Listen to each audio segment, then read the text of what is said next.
Hello guys, this is Bongfils. আচ্ছা, সবাই কেমন আছো? ঠিক তো আছে। চলো আজকে আমরা কিছু নেতা মন্ত্রী সেলিব্রিটিদের নিয়ে আলোচনা করব যারা জাস্ট একটুর জন্য পাল্টে গেল, জাস্ট একটুর জন্য।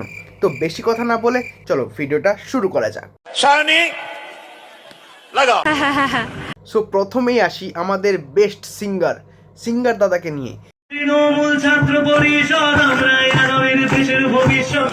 সো দাদা কিন্তু আমাদের পাল্টায়নি, দাদা কিন্তু খুব সুন্দর গান করেছে। তৃণমূল ছাত্র পরিষদ আমাদের গর্ব।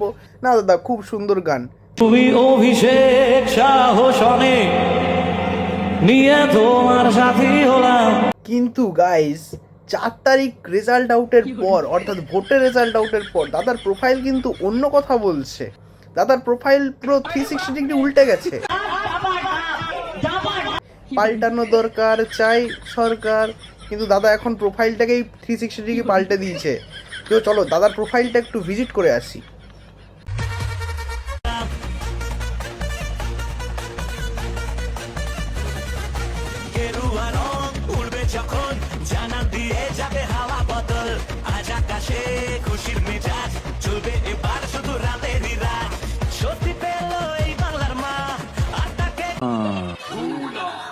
না মানে দাদা, ব্যাপারটা কি হলো বুঝতে পারলাম না।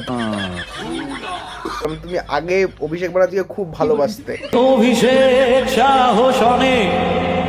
তারপর 4 তারিখের পর থেকে হঠাৎ করে তোমার মনে রামের উদয় হলো। আগে তো কালী ভক্ত ছিলে, এখন রাম ভক্ত হয়ে গেছে নাকি? সো এবারে আসি আমাদের সেই অভিনেত্রী দিদিকে নিয়ে, যিনি কিনা পরিচালনা করে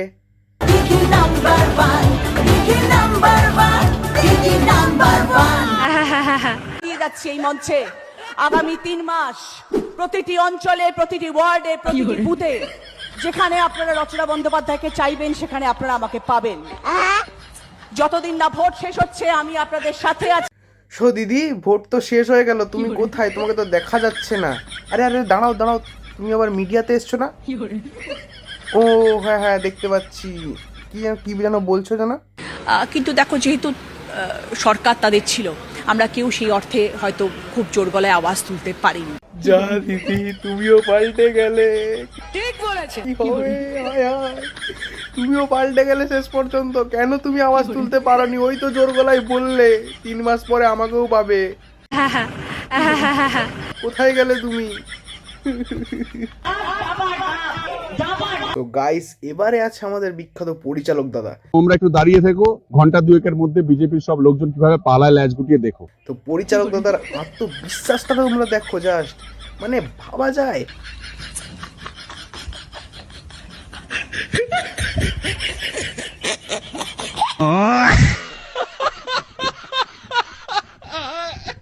না মানে দাদা, কে পালাচ্ছে এবারে? আমি তো বিজেপির একটাও লোককে দেখতে পাইনি, আমি তো তোমাকে দেখতে পাচ্ছি।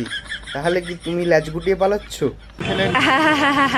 তো এভাবেই একটা স্টুডেন্ট যে কিনা পরীক্ষার আগে খুবই আত্মবিশ্বাসী থাকে, তারপর রেজাল্ট বানানোর পর ফেল করে যায়। মানে ভাবো জাস্ট তার ফিলিংসটা কিরকম হবে। মানে তাকে তো লজ্জায় মাটিতে মিশে যেতে ইচ্ছা হবে ভাই। সো গাইস, এবারে আমরা কথা বলবো আমাদের সোনা দাদার ব্যাপারে, যে কিনা বাচ্চাদের ভয় দেখায় ফুসকু বোমের মতো, তারপর চুপসে যায়। 4 तारीख रिजल्ट निकलने के बाद आप जहां भी भाग जाएं, आप छुप नहीं पाएंगे। आपको ऐसा लगता होगा कि हम एक दूसरे राज्य से आए हैं, वहां पर हम चले जाएंगे और मेरा बीजेपी का मालिक मुझे बचा लेगा। मैं आपको सीधी तौर पे ये कहना चाहता हूं कि आपके खिलाफ FIR होगा। আচ্ছা দাদা, ঠিক আছে, তোমার কথা শুনে কি ভয় লাগলো বাবা গো। সো 4 তারিখের পরে তোমার কি হলো? তুমি এভাবে পাল্টে গেলে কেন? তোমার তো পাল্টানোর কথা ছিল না, তোমার তো FIR করার কথা ছিল। 4 তারিখের পর এরকম পাল্টানো দরকার, চাই বিজেপি সরকার, কিন্তু তুমি তো নিজেকেই পাল্টে নিলে। দলের হয়ে প্রাণ পাক করে প্রচার করার সময় দলের মুখপাত্র হিসেবে আমি যদি কোনো অশালীন মন্তব্য করে থাকি, কুরুচিকর মন্তব্য করে থাকি, কুৎসা করে থাকি, ব্যক্তিগত আক্রমণ করে থাকি, বিলো দ্য বেল্ট আক্রমণ করে থাকি, দলীয় নির্দেশে বা কখনো কখনো আবেগপ্রবণ হয়ে, আমি তার জন্য মন থেকে ক্ষমা প্রার্থী। তো এই ছিল আমাদের চুপসানো বোম কতগুলো, তো যারা জাস্ট একটুর জন্য ফেমাস হতে পারেনি। তো গাইস আর ভিডিওটা বড় না করে চলো আজকের ভিডিও এখানেই শেষ করি। তো চ্যানেলটাকে লাইক, সাবস্ক্রাইব আর কমেন্ট করে রাখো, আর ভিডিওটা সুন্দর লাগলে চ্যানেলটাকে সাবস্ক্রাইব অবশ্যই করো, যাতে পরের ভিডিওগুলো তোমাদের কাছে আগে পৌঁছে যায়। So bye, good night.